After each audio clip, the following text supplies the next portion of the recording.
Hey everyone, this is Jen Tardy. I am your career success coach, and today I'm going to talk about something that I've talked about before, but there's so much conversation around it that I feel like it needs some more attention. And I'm going to be really vulnerable in this video talking to you about how I overcome nervousness. I used to be an extremely nervous person, a very nervous person. And so I sat down yesterday and I really started thinking about what am I doing to overcome nervousness, because I don't spend a lot of time in that whole nervous space anymore. There are 6 things that I came up with, 6 things. And so if you're dealing with nervousness or the anxiety around being nervous in general, then this is the video for you. As a matter of fact, before we go any further, make sure that you're subscribed to this channel because we do a lot of videos like this. And so let's really just get into it. I'll see you on the other side.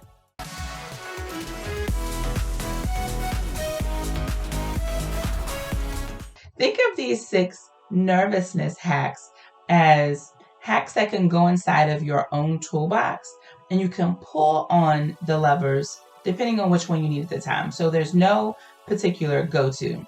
Now, here's one of my favorites. A very long time ago, I'd probably say about 15 years ago, I made a decision for myself that I am only going to allow myself or give myself permission to be nervous for 15 minutes for every hour of time something requires. I don't know why I picked 15 minutes. I don't know why I picked an hour, but it's just, it's worked for me, right? So I was only going to give myself an allotted 15 minutes for every hour of something. So here's an example. If I knew that a presentation would take an hour, I was only giving myself permission to be nervous for 15 minutes, which means that I couldn't really allow myself to think about it until about 15 minutes before it happened. Or if I decided to use that 15 minutes up front, then it's not there anymore. Like I've exhausted the piggy bank. It helped me to realize that if something isn't even an hour, let's say that something required 30 minutes, I had to give a 30-minute presentation, it's not even worth the nervousness. I can't give it 15 minutes because it's not at least an hour.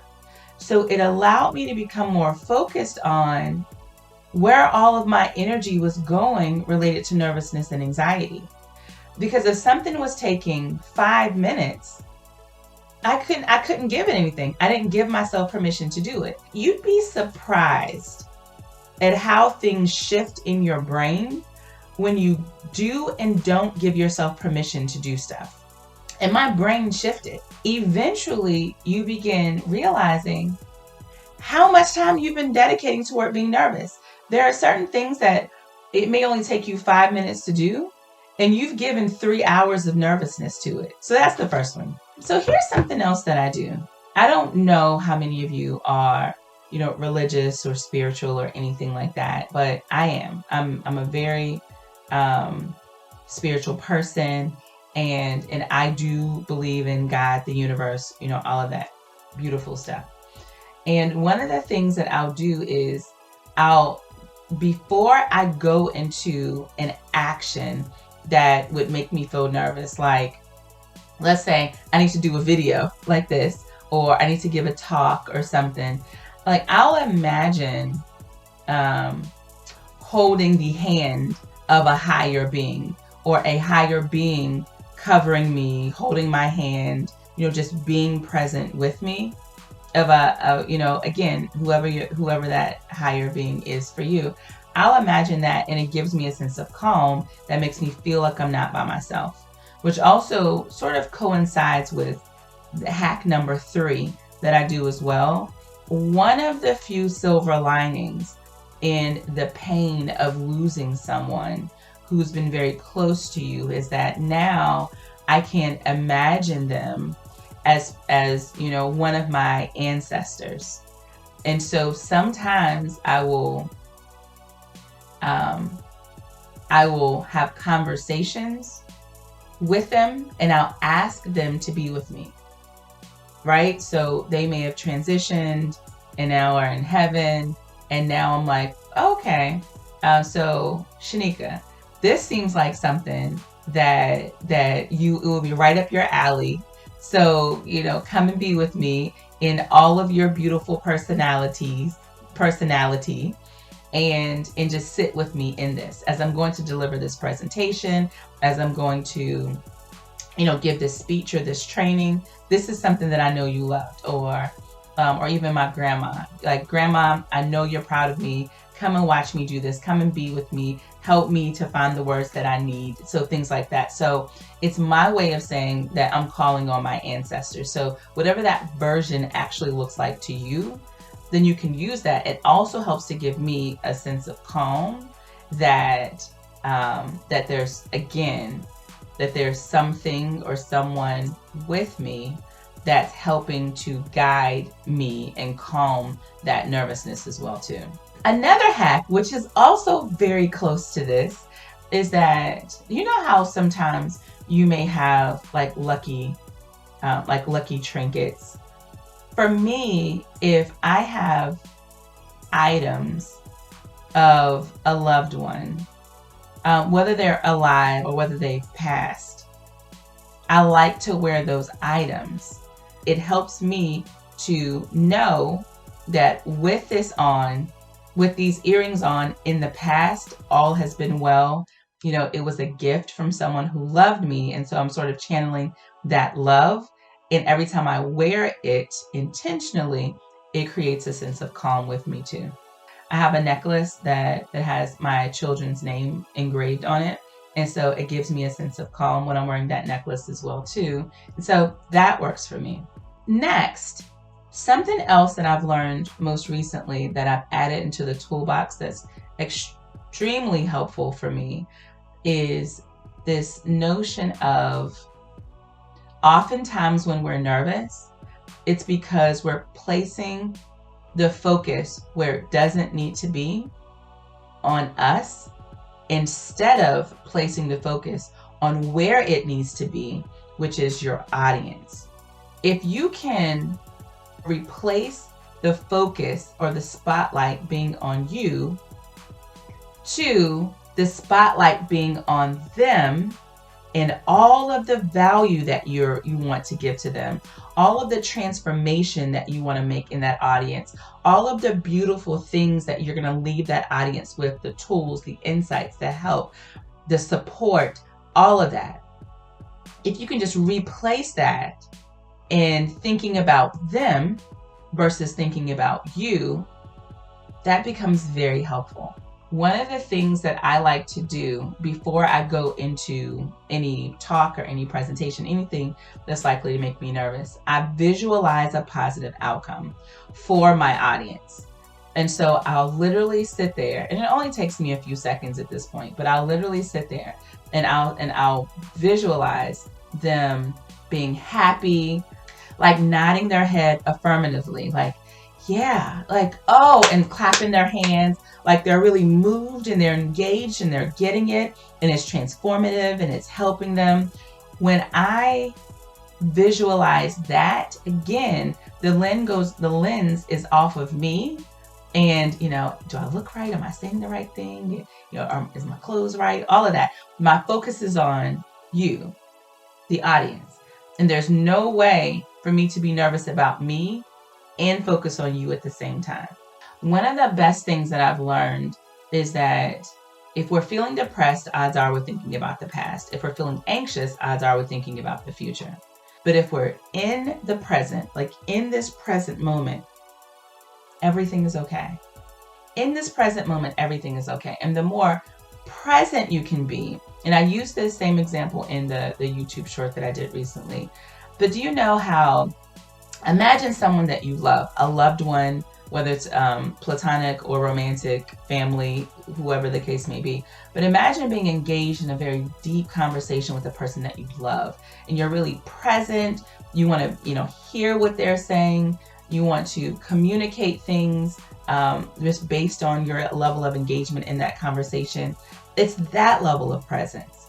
And so when you're engaged in conversations where you feel safe and secure among talking to a loved one, sometimes you have to channel that level of presence and everything else that you're doing. So like while I'm right here doing this video and talking to you, it's hard for me to be nervous because I'm not thinking about what the next thing is that I want to say. I'm thinking about how do I articulate how do I articulate this message in this moment?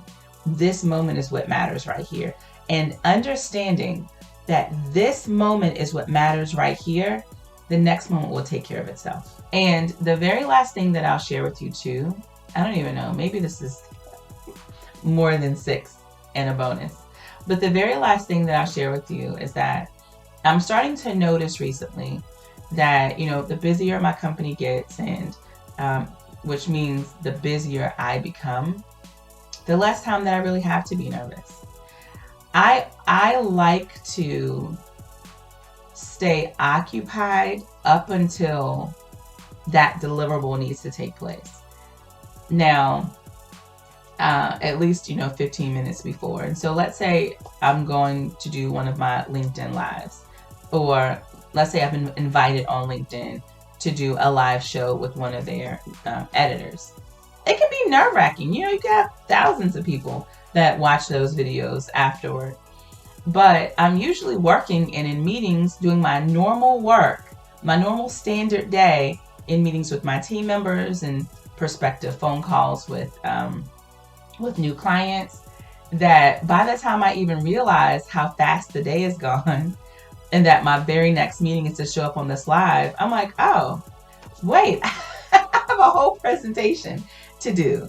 And I'm so busy. I'm too busy to even be nervous. Sometimes nervousness is really about, what is the word? Unfamiliarity? Is that even a word? So the more familiar we can make a thing, the more, the easier it will be to do. So remember your first day of work and how nervous you were on your first day of work, but 2 years in, you're like, oh, I know this space like the back of my hand. It's because you're more familiar with it. And then oftentimes we get nervous because, again, going back to presenting as my example, or being in front of an audience, if you have not been in front of an audience, yeah, it's going to feel a little nervous at first, but just keep getting back out there. Just keep getting back out there and it will be okay. And then eventually the stage will feel just as comfortable to you as any other space of comfort for you as well. And so that's important to understand as well too. If you have any hacks or tools that you use on your end when you are feeling nervous that's really worked for you, share it in the comment section. There's so much time that's spent being nervous. There's so much time, and it all goes back to this idea of, am I enough? Am I enough to show up and deliver effectively what this action needs from me, or what this project or event needs from me? Am I enough to show up that way? And if we can begin to train or retrain our brain to focus in areas that matter most, the better off we'll be. If we're able to remember all the value that we have to bring, the better off we'll be. If we're able to remember that we did those 5 things over there, those other 5 events or interviews over there, we did those exceptionally well. And we're remembering that's the same me that I'm going to bring over here to do this, the better off we'll be. When I used to work in corporate America, I do this a little bit now too, but whenever I have like dynamite rock stars on my team, and I knew that I needed them to go out and do something that would potentially make them nervous, I would share with them only maybe 2 or 3 days before that I needed them to do it. Only if I knew that they were already extremely capable, well prepared, and all of that. I would share with them, only a couple of days before that, hey, there's this presentation in front of the audience. I think that you'd be a great person to deliver it. Even if I've known about it weeks before. Do you know why I did that? And I would always say to them, it's because I knew you were capable. Now, of course, the logistics, all that was already done. The presentation, all that was already done. And they've likely delivered it before in the past. But the reason why I did it at, 1 or 2 days before is because I knew that if I had said to them 2 weeks before that this presentation was coming up and they would need to deliver it, they would have spent 2 weeks agonizing over delivering it. And so I'm saving them those 2 weeks so that they can begin to learn how they can show up for themselves, how everything that they needed was already within them to just deliver without the nervousness. There's no real need for nervousness.